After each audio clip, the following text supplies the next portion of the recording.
Mitch Mason is a new microbrand based in Singapore and was founded by Benedict Ong. I will be looking at the Chronicle, which is the brand's first offering and is an interesting execution of a World War II military field watch. To be completely honest, the name Mitch Mason for a brand name doesn't sit well with me because I can't think of any good reason to have the name Mitch on a watch dial. However, according to Benedict, the brand name was carefully chosen to inspire the idea of going against the norm and to build great things. And to be fair, it has been easy to look past this because of how beautiful the watch is. The case is quite interesting, with multiple polished surfaces that start at the lugs and work their way around the case. The case extends outward, with vertically brushed surfaces in a similar manner to some vintage Grand Seiko watches. I really like the flat case and strap joint together with the compact lugs. The case is 36.5 millimeters in diameter and 43.5 millimeters from lug to lug. I'm glad they used a 20mm lug width as it makes the overall case silhouette more rectangular. The watch is roughly 13.5mm, but if you ignore the domed crystal and the slightly curved case back, it is closer to 11mm. It doesn't feel like a tall watch at all, even though you might initially be worried about the overall 13.5mm height. Benedict informed me that the polishing on this prototype was done by hand and resulted in some uneven surfaces, and that the production watches would be significantly better. I've spent many hours looking at the case, and even this imperfect polishing is quite acceptable at the $380 Kickstarter price.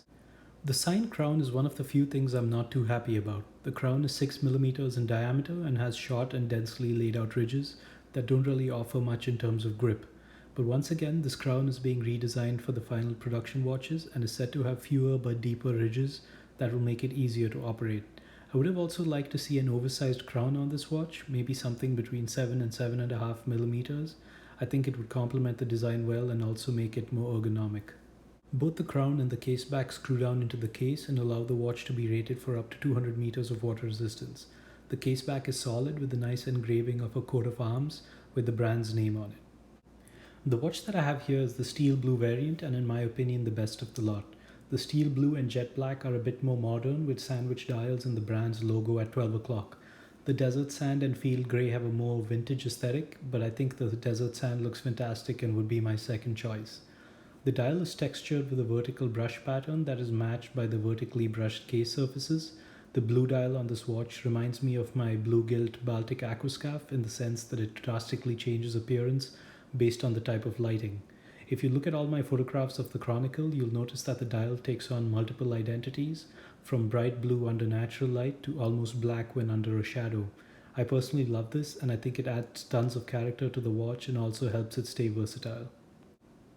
The hour numerals for 3, 6, 9 and 12 are recessed and filled with loom. The finishing on this is good, but I noticed a few surface irregularities on the interior of 3 and 6 numerals. Benedict did mention that this will be cleaner on the final production pieces. The rest of the dial is very well finished and well beyond what you would typically expect from a watch that costs $380. Let me try and give you a closer look at one of the recessed numerals.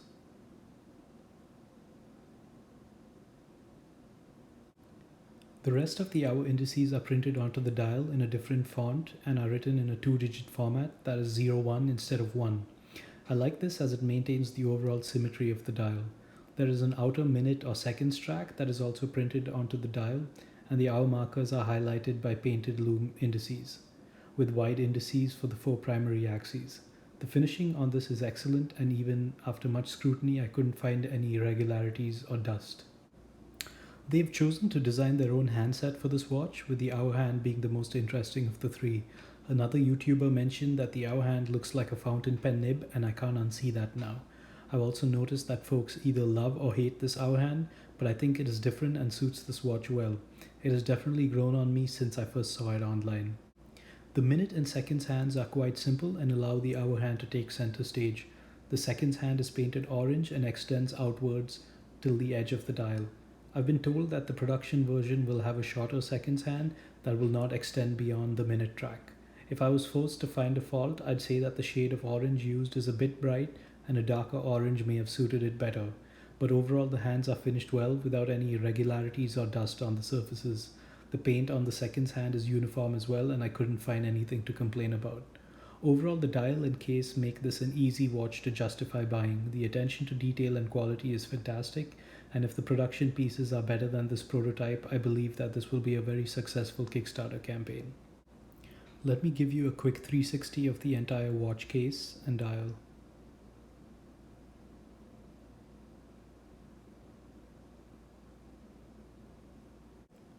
As mentioned above, the indices, hands, and recessed numerals are all loomed with superluminova.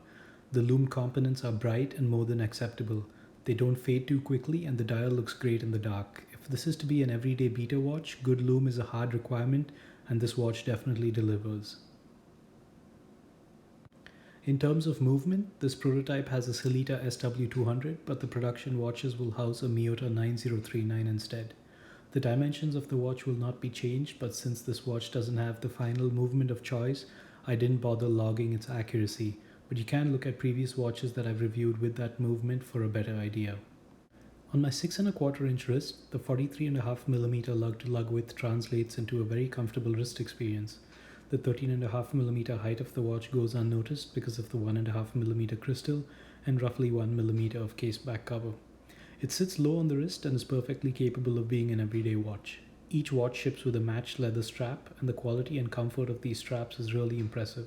This feels like something you would typically pay upwards of $75 for. The overall design and finish is excellent, and it has a simple sign buckle. To wrap things up, if you're in the market for an interesting everyday beater watch that has an overall unique aesthetic, you can't really go wrong with this watch for the price. If the design appeals to you, I recommend grabbing one at the $380 Kickstarter price. I think it delivers an incredible amount of value, and I would personally go with the steel blue option. I love the dynamic dial and its many different personalities. The only aspect of this watch that I didn't enjoy was the crown. Hopefully with the changes mentioned, the overall crown experience will improve. This watch is manufactured and assembled in Hong Kong and China. As I mentioned above, the dial on this prototype is exceptionally clean, except for the two small irregularities on the recessed numerals, with no other smudges, dust, or blemishes. If the prototype is any indication of their final production run, I think it's safe to say that their QC is in very good hands. With Kickstarter projects, you're often buying into the founders and their passion for watches. From my limited interactions with Benedict, he seems like a genuine watch enthusiast who cares very much about this project.